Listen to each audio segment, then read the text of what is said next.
তুমি কি ইনকাম করো নাকি? এই বাড়িটা আমার টাকায় কেনা। এই মেয়েটার পেটে যে বাচ্চাটা আছে সেটা আদৌ তোমার কিনা? আরে কি উল্টো পাল্টা বলছো তুমি?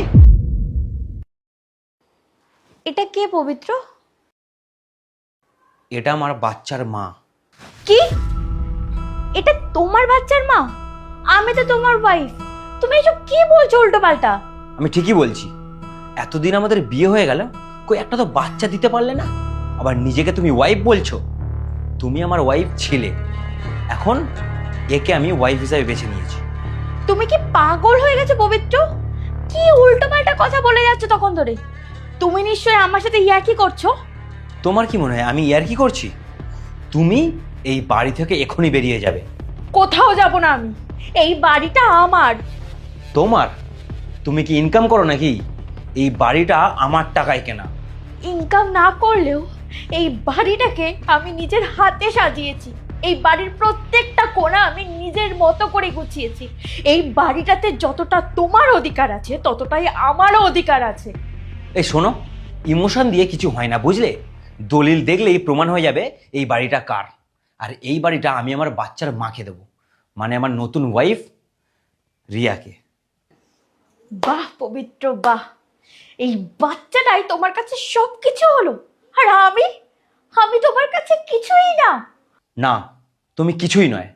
তোমাকে বিয়ে করে আমার কি হয়েছে বলো তো? আর দেখো, আমাদের মাত্র 1 বছরের রিলেশন, 6 মাসের মধ্যেই আমি বাবা হতে চলেছি। তুমি তো সেটাও দিতে পারোনি, তাই তোমার এই বাড়িতে থাকার কোনো অধিকারই নেই। তার মানে তুমি আমাকে যদি এই বাড়ি থেকে বেরই করে দাও তাহলে আমাকে এই বাড়িতে বিয়ে করে এনেছিলে কেন? রাস্তায় বসিয়ে দেবে বলে? রাস্তায় বসবে কেন তুমি? তোমার তো বাবা মা আছে, যাও সেখানে চলে যাও। বিয়ের পর স্বামীর ঘরটাই হলো মেয়েদের আসল বাড়ি, আর তুমি এখন আমাকে বলছো মা বাবার ওপর বোঝা হয়ে যেতে? এখানেও তুমি আমার বোঝা হয়েই ছিলে। আমি তোমার বোঝা হয়েছিলাম? এই কথাটা তুমি বলতে পারলে পবিত্র? হ্যাঁ, বলতে পারলাম। বলেছি, বেশ করেছি। তুমি এই বাড়ি ছেড়ে এই মুহূর্তে বেরিয়ে যাও। পাপ কোনোদিন চাপা থাকে না পবিত্র।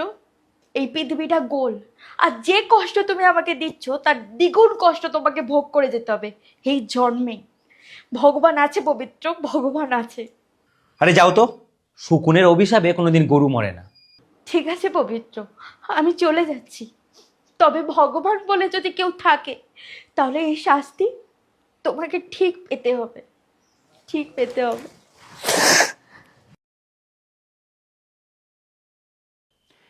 এবার তুমি হ্যাপি তো? এই বাড়িতে এবার থেকে শুধু তুমি আর আমি। কিন্তু তুমি যে আমাকে প্রমিসগুলো করেছিলে তার কি হবে? চিন্তা করছো কেন?